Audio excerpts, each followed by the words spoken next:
Hey, assistant coach, how are you guys doing? It's me, Johnny Sports, and welcome back to the Eintracht Frankfurt career mode. Today, my friends, we are diving into a big game against Real Sociedad. In the Europa League, Eintracht is now part of the semi-finals up against the Spanish side, and Napoli and West Ham are having to battle it out for that second final position. I am going to try my absolute hardest. I have full faith in our team being able to win that one. And when it comes to the Bundesliga, my friends, it has been a battle between us and Bayern. And right now, Bayern Munich is 2 points ahead of us. We are on 66. They are on 68. And I cannot wait to see if we actually manage to win that battle. But there's a silent third joining into the battle as well. Gladbach now on 63 points. It is a lot of things to take in, or there are a lot of things to take in for today's episode. But the one thing you can rely on is the fact that this team has completely overperformed from what their ratings showcase. Players like Borre have been incredible up top. Kamada has been a huge surprise to me in how effective he has been in the attacking game. Lindström has delivered exactly what I wanted from him this season, despite a slow start. Both of the midfielders have been incredible engines in the midfield, and then Sessegnon has come in and taken over that position as if he has been here forever in this club. But the one man that has come in as a transfer who has impressed me the most is Joachim Mähle. He has been unbelievable in that right midfield spot, coming in as the perfect player for that position. And Kolo Muani coming into the squad in January. Very, very satisfied with him as well. So overall, things are looking very good right now for Eintracht Frankfurt. If you guys are enjoying these episodes, make sure to hit that like button for your boy and leave a comment down below about the in real life football topics that come to your mind right now. If you watch this entire video and I didn't talk about the topic that you had in mind, leave it in the comments down below, because there's a lot to talk about today, especially World Cup qualifiers again. And I'm going to be touching back on a topic that I mentioned last episode, which you guys responded to. So let's dive into it. Europa League semi-final. It's time. Look at that lineup from Real Sociedad. Ben Yedder up top, a clinical finisher, accompanied by Portu and Januzaj, the former Wonder Kid. David Silva plays Cam, I believe. Merino, Ilaramendi in that midfield. Those are some quality players. But the big surprise to me is that defense. Alexandro from Juventus, Kimpembe from PSG, Zubeldia, and then Klostermann as the right back. That defense is incredibly strong. Look at my muscles! So let's talk about the topic that I mentioned in the last episode that you guys came in and talked about in the comments about. Wow, that was a weird sentence. Jesper Lindberg says, talking about the Italy situation, even though they have great young talents, these talents don't get regular playtime besides like Raspadori. But to answer your question, I do think Italy needs to combine younger players and experienced players in the first 11 to achieve proper results. Especially, in my opinion, if you want to sustain good results, you always have to have a good mix of experienced and young players. But there is one stat that I found out about in the recent days due to my So Rare community. It is that the Italian league, the Serie A in Europe, plays the lowest amount of youngsters within their starting lineups. That is incredible, and that is criminal in my opinion. You can't do that. You have so many actual good talents. This camera has to pan down really low to catch these two. You have so many great talents in Italy, not only just Italian players, by the way, that they have to be played. They have to get that play time. And if they don't, loan them out to Belgium or the Eredivisie. They will get plenty of play time there. Don't waste these talents. So it's a huge shame to see that Italy sadly doesn't give that much of a, how do you say, like, they don't really, not care, but they don't put that much emphasis on youngsters within their league. It is quite unfortunate. So I was shocked when I saw that stat. And it explains a lot as well when it comes to the Italian national team and the players that you see on there. But yeah, thank you for that comment. Thank you for continuing the discussion. Now, boys, Europa League semi-final. Mähle with the first cross. It's a decent and dangerous one, but no one in the middle. I love these red kits, by the way. Uh-oh. Don't like that. Don't like that. Real Sociedad in the center. Arsnes jumps in. We're still losing possession in around our box. Sociedad, Benjeda, dangerous spot here. Left or right foot doesn't matter, but Hinteregger gets it. Higgy. Down the left, we have Sessegnon. Sessegnon, push forward, pal. Kamada in a good run. Kamada, can he find the man at the far post? No, he can't. At least not now. Now he tries it again. It's a good cross. And it's a terrible header from Lindström. Got to be doing much better than that. There was a comment in the last episode, which I am not going to feature in this video, but I responded to it as well.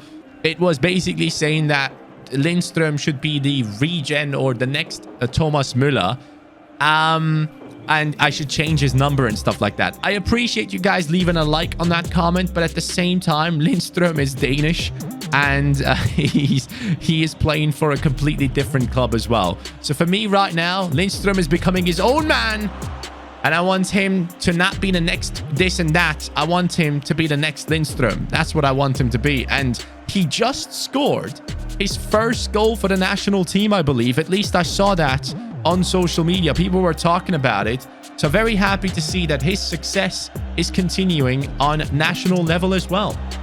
As we might concede here with Porto getting through. Ben Yedder, Porto, good save, Trapp. Also, let's talk about the elephant in the room. Sadio Mane beats Mo Salah once again on penalties and puts his nation through to the World Cup. Just like the African Cup of Nations final, it is once again Salah upset and Sadio Mane with a happy face. Consoling him once again, I believe. It is becoming a regular thing now. Oh, so let's go, mate. What a finish. Some people in the comments were saying So in real life has a good long shot, but he doesn't in FIFA.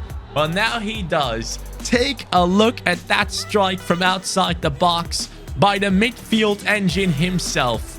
Look at that finish. The angle is perfect here. Great run by Arsnes, who gets the assist there. It is a quality goal, man. That is such a good finish. Look at that again. It curls back into the target. You can't strike that better than that. What a goal on a huge occasion from Djibril Sow.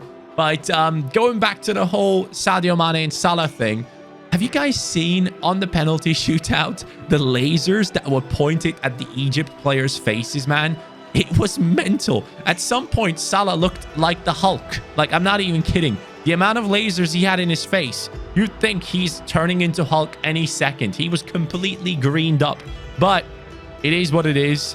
I'm not going to use that as an excuse. Obviously, they had the entire time to score enough goals to go ahead and win, and they didn't manage to. Go on, Mele. Oh, that is quality. Lindström nearly scores there. I like Mele's physicality a lot, by the way. He wins a lot of those headers.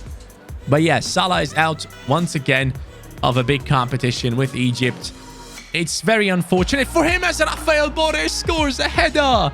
35th minute. This topic seems to be working really well for Eintracht Frankfurt.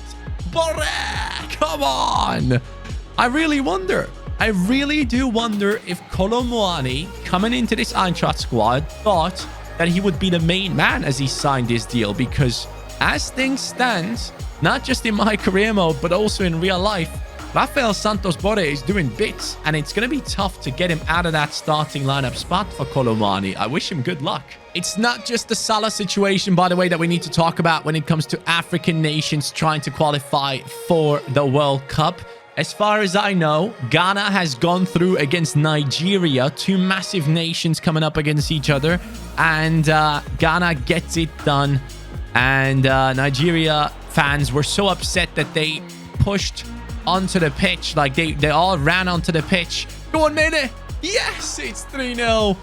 At the end of the game, at full whistle, they just stormed the pitch, which was incredible to see. Not in a good way, of course. And yeah, it was... They showed how upset they were. They started destroying a few things that were alongside the pitch from the videos that I've seen, like the spot where the coaches sit and stuff. And yeah, huge shame that we're going to miss out on Nigeria because they have some great talents in that squad that are not going to be taking part now. I believe Osimhen is part of that team and didn't necessarily perform to the level that people somewhat expected him to. I saw a stat that said Osimhen has fallen down more times in this game than he has had shots. Oh, what a finish. What a goal by Ben Yedder. Congratulations. He has gone ahead and scored for Real Sociedad to give them hope. Some little tiny bits of hope going into the second leg. But this is only the first half and it's 4 goals scored already. These two teams seem to really work out well in terms of attacking. Then we also need to talk about Cameroon. Toko Ekambi setting them through in the last minutes of the game and celebrating like mad. Loved that moment. I've seen Toko Ekambi play for Olympique Lyon. I never was really impressed by him, but him going ahead and doing that for his nation is a beautiful thing as Kamada hits the post right there. The other result that we need to talk about is the fact that Morocco is through into the next round after a 4-1 win against Congo. I believe that is the DR Congo. I think that is the team that Bolassi used to play for or still plays for. I'm actually not too sure. But it might be the team that Silas plays for as well. The man that was hyped up in FIFA 21 and FIFA 22 massively. But yeah, like it is very interesting to see that Morocco specifically don't have some of their top performers in terms of their footballers from their nation in their starting lineup or even in the squad. Mazraoui, who is doing incredible things and is linked to all the big clubs in the world right now with the likes of Bayern Munich, Dortmund, and Barcelona specifically being interested in him because he's, I believe his contract runs out or something at Ajax and he has decided to leave. It's quite an open topic. They've been talking about that and saying that that is going to happen. So I wonder why those players are not playing. Can someone explain it to me in the comments down below? Why Mazraoui and Ziyech are not taking part in that Morocco national team? Because I am fully aware that both of them are actually Moroccans. So I heard a story about them like having a clash with the coach or with like the Moroccan Football Federation. Is that what it is? Like they were unhappy with the unprofessionalism, apparently. And there we go, guys. 4-1. Sociedad should be done after this. Kamada scores again. This Eintracht Frankfurt team is becoming too strong already.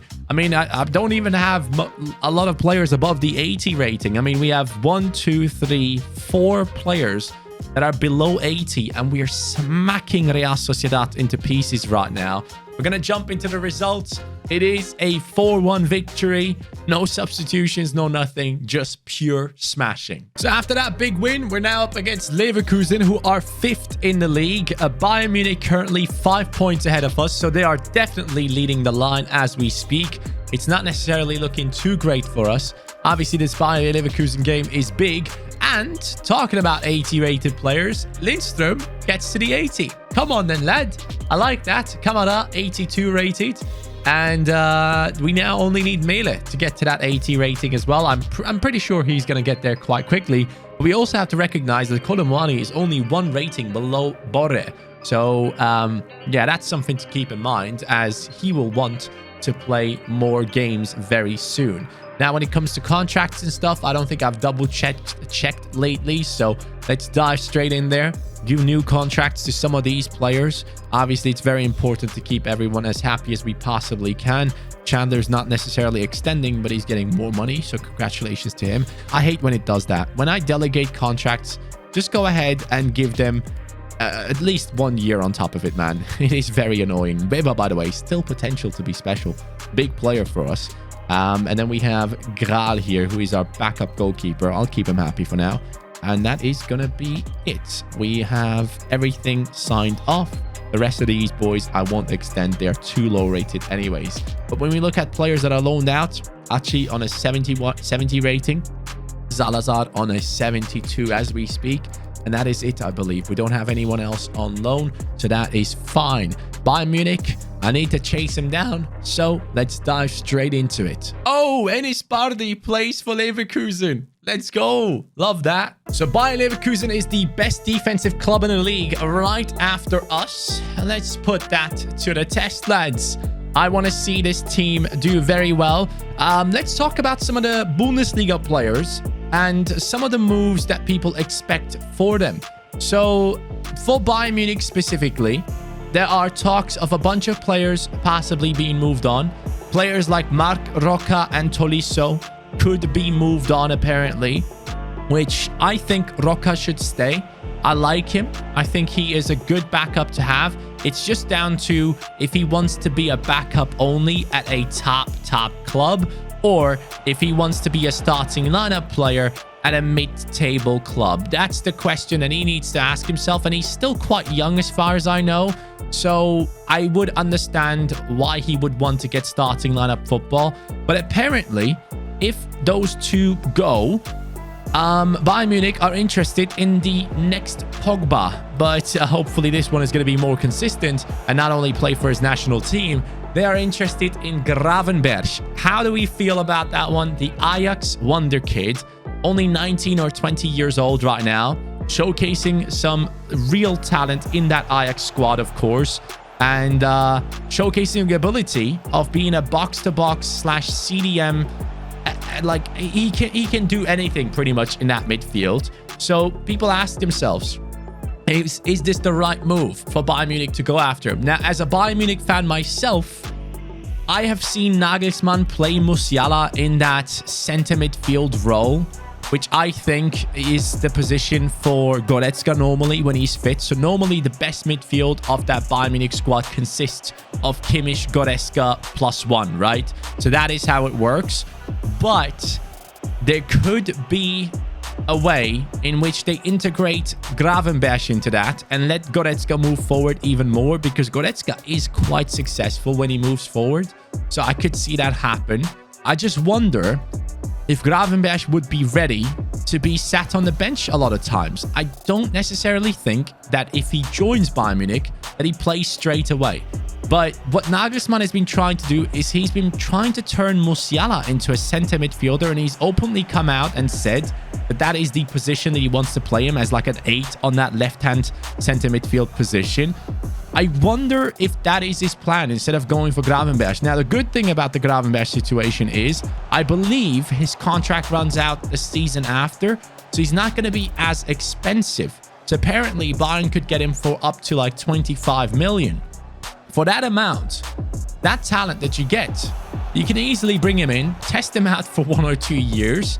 And if he doesn't do as well, I 100% believe you can still sell him on for like, I don't know, 35, 40 million to a different club in the Premier League, because those guys like to overpay. So I think there is a win-win situation for Bayern Munich if they take the risk on him, because he could turn out to be the guy, right, to fit into that midfield, as we concede, great. Or he could be the guy that doesn't work as well, like the Renato Sanchez situation, that you then move on and just move on to different players yourself as well. So I wonder, what do you guys think about Gravenberch? Where do you think that wonder kid will go? Do you think he's actually going to be a massive player in the future, or do you think it's all hype right now? Great steal by Osnes. He fights. He's not going to win that one though, sadly. He's back again defending. And that's the first half done. Wow. Bayer Leverkusen might just decide the title run right here. If I can't win this game, there's no chance I'm going to catch up to Bayern. So please, can I step up my game? Tuta, great steal. And here we move forward straight away. We have a runner down the right. Lindström sees Bore again, sees Kamada, and Kamada gets the goal. 52nd minute. We are back into it. Come on then. Nice run down the right by Lindström. It was a necessary one. Great pass by Rafael Santos Borre. Gotta give it to him. Once again, he's having a huge impact on that one. Ideally, I was looking for him, but getting it into Kamada was probably the better choice by Lindström. I didn't see that run, so congratulations, Lindström. You made a better choice than I did. 1-1. We need one more. Come on. And we need to not concede another one, please. Oh, no. No. No. We let him go through. Serdar Azmoun, the man that can't do it in real life, goes ahead and scores against us right now. Ever since he joined Bayer Leverkusen, I haven't seen him do well. And right there, he just goes right through our defense and scores another one. We were supposed to be his second best defense in the league, but we are falling apart as we speak. Kamada, great pass attempt, but we're not going to get anything out of this. Boys, this might be the title run done. We might just become second placed or even lose that second place here if we can't beat out Gladbach. But I'm very surprised about this incredible display from Leverkusen, especially their striker. I didn't think Azmoun would be this good, but he's doing a great job over here. Dude, they are time wasting. What the hell? They legit are time wasting. They're just playing it around. They're not attacking, not doing anything. Come on now, please. There we go. Endika pushes forward. He has had enough. He's going. He's going. Just join him. Join him in the attack rather than just standing right beside him like that. Bore. Bore. Bore. Ah, good save. Good save. Okay, I think we need to make some changes. Let's put Kamada into the midfield again, as we normally do. Kolomwani comes in. And I am going to be... do I try... You know what? I might just do this instead. Yeah, I think this might be the way to go. All right, Kolomwani down the left midfield. That's a great run. Diaby. Great run, great pass, huge save. Huge save, Kevin Trapp. Love you, mate. Thank you so much for keeping us in this. There's still plenty of time to get at least one more goal. Here goes Lindström now. Oh, this is it. I can feel it. I can feel it in the air. Oh my God, that guy just catches up so easily. What the hell? Kolomwani. Kolomwani sees the run of his teammate. It's a great pass across. Kolomwani, he deserves to score that, and he doesn't get it.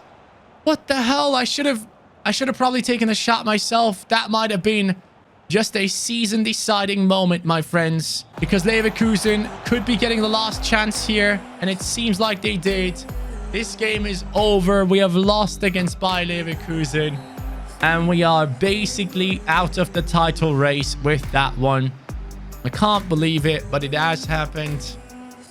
Very unfortunate. Away from home, Florian Wirtz, Diaby, Azmoun, they were just a better team. And yeah, that last chance from Kolo was a big one, but we failed. I'm pretty confident going into the game against Real Sociedad, though. A 4-1 lead. They would have to score a ridiculous amount of goals at home against us here. I don't think it's going to happen. I think it's going to be a draw. And whoa, it got real close real quick. Ben Yedder scores 2 goals. Merino gets 1 as well. But Rafael Santos Borre with that 1 goal gets us the 5-4 an aggregate win. That just showcases once again, if we play the games ourselves, the team outperforms its rating. If we don't, well, you can quite clearly tell Sociedad got extremely dangerous away from home. So, whew, okay, that was a bit scary, I'll have to admit. But we are through in the final against West Ham United. The team that forever stays blowing bubbles. Why? Why are you blowing bubbles? You're grown men. Bayern Munich now on 74 points, my friends. That dream of winning the Bundesliga title has stepped so much further now, just due to us getting so many draws. We have less losses, but we have too many draws, man. Look at that. 12 of them in a 32-game span. That is just way too much and unacceptable. We should have done a little bit better there on that, but it gives me hope that if we turn some of those draws into wins next season, there might be a chance of us winning the Bundesliga title. Now, in terms of our situation, we're up against Gladbach, who are on 63 points as we speak. So if we do lose against Gladbach, they're going to be on 66. I really want to finish this season as the second place team. So we'll see how that goes. But generally speaking, what I also want to do is I want to run through development plans for some of our players here, because I think I might be wrong on some of these. By the way, completely forgot about Mamardashvili. I'll have to admit that one. But yeah, generally speaking, I don't do this often enough. I need to go through the players' development plans a little bit more to realize their full potential. And I never do it on video as well. Like, we're going to do it on video now. Week foot improvement for Endika, 30 weeks for Hinteregger. This is also a really good way for you guys to be able to tell, like, which players are going to be big in the future for the team, which ones still grow and which ones don't. So Tuta is still very much massive for us, as Hasebe is probably going to go down. Then we have the likes of Cessignon, who's going to need 21 weeks, but he's only on okay form and just recently got to an 81, so it's okay. Rustic is not looking good as a backup right now. He is fine, but more than that is probably never going to happen. Osnes, 67 weeks. What the hell? I do not like that. That is a letdown. And the same goes for SOW. But I fully expect him to keep going up due to his performances. But yeah, generally speaking, that is very surprising to see both of our midfielders struggle as much there. That's a huge issue. Hey, there we go. Dynamo takes Jesper Lindström to an 81 within 11 weeks. I like that, and it improves his skill moves, so that is great. Weber has skill moves and everything already. I might as well give him defensive work rate high for that right midfield position that we need. That's going to be important. The wing-back thing is working well for Mele. I can quite clearly tell defensively he's becoming better. Now, Kolo Muani, only 17 weeks right there. That's good. Borre, 19 weeks as a target man. That's the one. I do need him to keep growing, though. I do need Borre to keep going up in his stats for us to be challenging next season as well. And especially in simulations, I need that stat to go up for him to be more successful there. Thank you guys, as always, for watching. We are going to go into the last and final games of the season in the next episode. And we're going to have the season finale, in which we're going to jump into the Europa League final and test our strength against West Ham United, who surely have a great and strong team coming up against us there. If we take a look at the Europa League right here, we'll find West Ham and see their top performers. Let's see who is the main man for that squad. It is currently Jared Bowen, who in real life got injured, sadly. Mikel Antonio with the 5 goals, and the Croatian Vlasic is doing bits for them as well. Thank you guys so much for watching. I'll catch you on the next one. Leave your topics to talk about in the comments down below. And yeah, thank you. Have a good day. Take care and peace.